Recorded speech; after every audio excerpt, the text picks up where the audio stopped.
So if you've been hoping for a Robert Downey Jr. Iron Man return for Avengers Secret Wars, your dreams may have just been dashed. We are going to go into this article and explain everything. So like I said, there's stories coming out about Robert Downey Jr.'s Iron Man. We've all been seeing the rumors that he's been signed on to reprise the role of Tony Stark, Iron Man, in Avengers Secret Wars. But an executive at Marvel has kind of poured some cold water on that and is all in this article, and we are going to go through it and talk all of it. Now, the article is on comicbookmovie.com, and it says Marvel Studios exec says Robert Downey Jr.'s Iron Man is no longer on the table. In arguably the most emotional moment in the MCU so far, Tony Stark gave his life to defeat Thanos and bring back everyone who was snapped out of existence after the blip in Avengers Endgame. Robert Downey Jr. has indicated that he is done with the character in interviews, though he has also said never say never when quizzed about a potential return,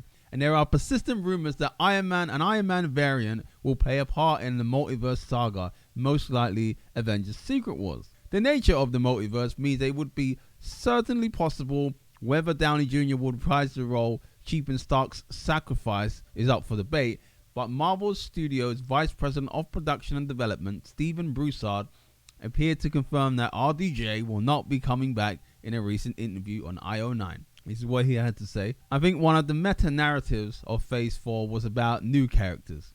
It was about new people stepping into mantles. If you look at, like, Cassie getting a suit and Kate Bishop in Hawkeye. New characters being introduced like Jack in Werewolf by Night. And after these first 10 years of Marvel storytelling, torches are being passed, like Robert Downey Jr. no longer being on the table and stuff like that. So it was kind of a new generation stepping to the forefront, which again has always happened in the comic. This is not the comics. When is Disney going to realize not everything translates from the comics to the movies. Sometimes, like for example, that argument has always been thrown at us as to why Hugh Jackman has never wore the classic yellow Wolverine costume in movies, because they believe that it wouldn't translate well onto the screen. Now, there are ways to get around that and actually make it translate well, but I can understand their argument. Here is where the argument for mantles and new doesn't make sense. Riri Williams is an unpopular comic book character. She's not popular.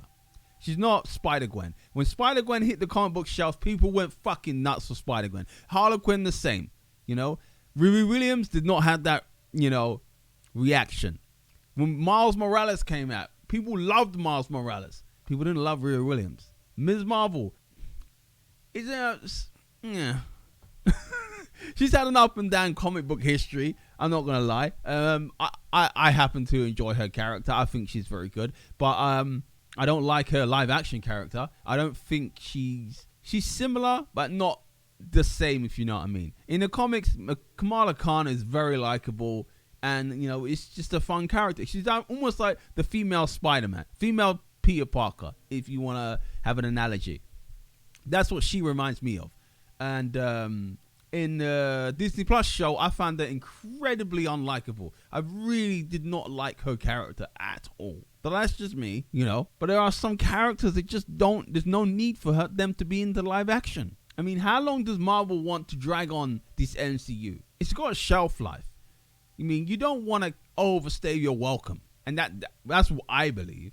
I mean, I believe Phase 4 and Phase 5 should not be having certain characters that we're getting. You've got these big names sitting on the sidelines, so you can bring through Kamala Khan's and Kate Bishop's that nobody asked for, and Riri Williams. You got, Daredevil, Iron Fist, Luke Cage, Jessica Jones, Punisher, Blade, X-Men, Fantastic Four, but you're focusing on Agatha TV series, Echo TV series, Ms. Marvel's TV series.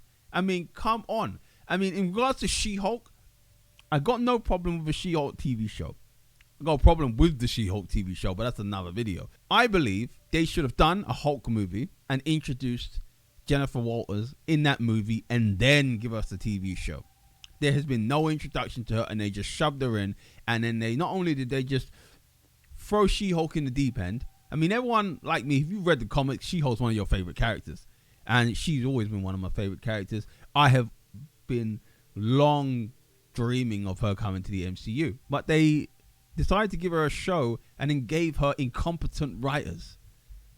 I mean, they even come clean and said that they didn't even know how to write a legal drama, which is what they wanted it to be, but they're not smart enough to write that. I mean, that's a red flag. Why are you hiring people that are not good at their job? I just don't get it. And but yeah, they got all these A-listers sitting on the side for these new characters that nobody wants. I mean, nobody wants them. Ruby Williams, everyone wondering why Ironheart has been pushed back. Ironheart has been pushed back for one reason. Disney have no confidence that that show is going to be successful.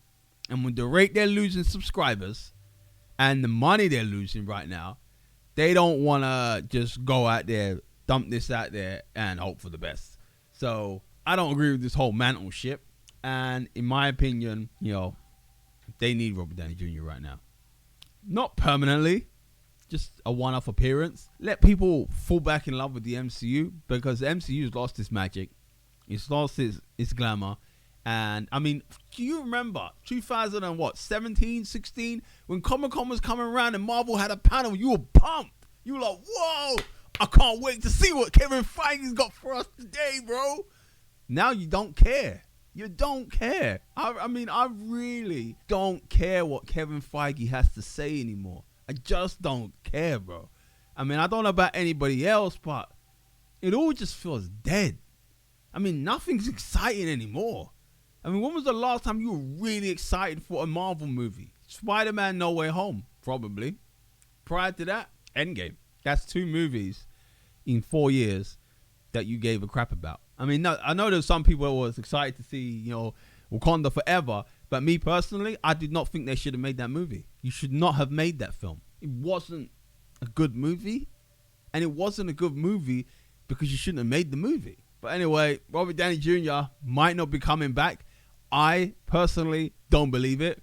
I think it's just a ruse to spin us off track, and I think they want it to be a big surprise, and everyone's like, oh my God, I can't believe, you know, Iron Man's back. But yeah, I think he'll be in Secret Wars. Come on. I mean, there is no way they're going to do a Secret Wars movie and there's going to be no Iron Man. Either Robert Downey Jr. is playing Iron Man or Tom Cruise is playing Iron Man. We're getting one of those dudes as Iron Man in Secret Wars. They know they can't do a Secret Wars movie without Iron Man. So they're going to do it. It has to happen. And then if they think for 1 second that Chris Evans as Captain America would be enough, he ain't enough. He's not Robert Downey Jr. Anyway, I hope you enjoyed my video. And I hope this news has not put sour, you know, taste in your mouth for the Secret Wars movie. I believe that he is going to have some sort of role to play in the future of the MCU. Maybe if it's just a cameo, but I can't see them not bringing him back for at least Secret Wars. But let me know what you think in the comments, and let's talk about it. And I hope you enjoyed this video, and I will see you guys in the next video. Take care.